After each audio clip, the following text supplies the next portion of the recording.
Един от най-актуалните въпроси е всъщност къде не можем без камък. Няма интериорен дизайн, който да съм правила, в който да не съм сложила камък в кухнята. Значи камъка на плота, на гърба на кухнята не е задължителен, но на плота е напълно задължителен. Не само поради естетическите качества на техническия камък, но най-вече заради характеристиките му и това, че е доста издръжлив. Много издръжлив, Яна. Знаеш, с една много лесна поддръжка може да бъде 10, 15, 20 години. Даже вкъщи 25, да. Знаеш. А колко абсолютно. Много време. Разливането на вино се сещам.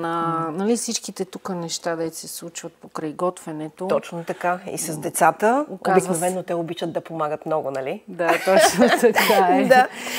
Това, което много харесвам, когато използвам технически камък в кухнята, е, че мога да поръчам такава обработка на камъка, че керамичният плод да се вгради на нула с него и да няма никакви фуги, да няма никакви разлики в нивата, така че ако мине съда, да няма нараняване на камък. Абсолютно спокойно да бъде.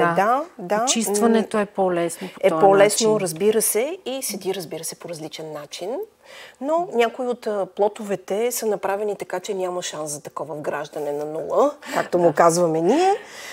Но дизайна на керамичния плод имаш е много предвид. важен. Да, дизайна е много важен, но ти така съветваш твоите клиенти, за да могат да изберат най-доброто и най-доброто, което ние можем да направим. Ако темата ви е била интересна, можете да ни последвате за още видеа.